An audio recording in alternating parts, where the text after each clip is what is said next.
Pamjet e godinës që po shikoni i përkasin familjes Mjeshtri në Bulqiz. Varfëria ekstreme e ka detyruar këtë familje prej 5 personash të ngrysit ditët në një dhomë të vogël ku kryejnë nevojat personale në të njëjtin ambient ku gatuajnë. Përveç pamjeve të paimagjinueshme dhe jo higjienike ku duhet të jetojnë, shtohet edhe fakti se çdo ilaç apo ushqim duhet ta marrin duke shënuar emrin nëpër lista. Kryefamiljari Mentor Mjeshtri thotë se ka për të shlyer 88.000 lekë të vjetra për ilaçet që ka marrë në farmaci. Punëtori minjerës nuk e kishte marrë rrogën kur e intervistuam.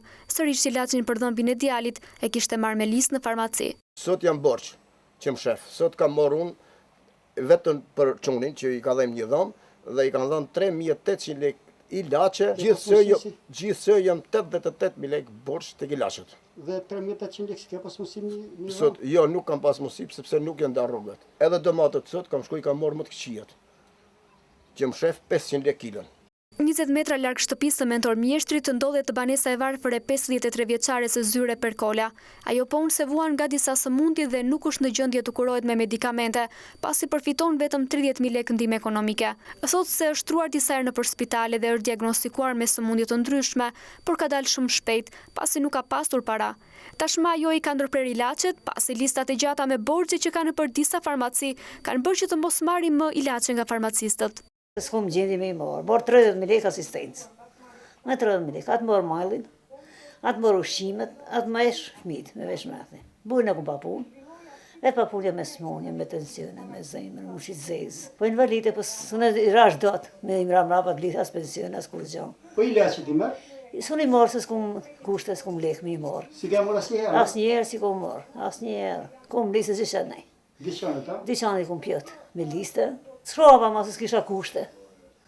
Nejta një javë shtrok të Bulqizën e dëlla, s'kisha kushte me u shtrua, me u bo, me mërë mjekimin të mamë.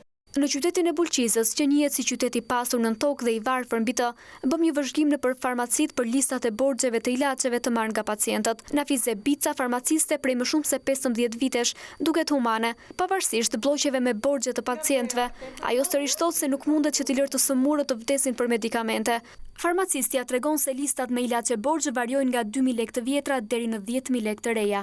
Ne vijemi në pozitë, sepse janë edhe medikamente që kanë bëjnë direkt me jetën e njeriu, po jemi detyruar, edhe për ne tani puna është bërë shumë e vështirë. Edhe 3.000, edhe 2.000, po qikosh blokun e listës borxheve që kam unë këtu, variojnë me çmime të ndryshme. Dhe 2.000 lekë vjetra? Edhe 2.000 lekë vjetra, ka plot raste. Varfëria, këtu te ne është populli shumë i varfër. Disa blloqe kanë nxjerrë këto të viteve të fundit, si të thuash, edhe s'ka një muaj kam hapë bllokun e ri, që është edhe më i freskët, edhe po ta afrosh kamerën duken variojnë çmime të ndryshme.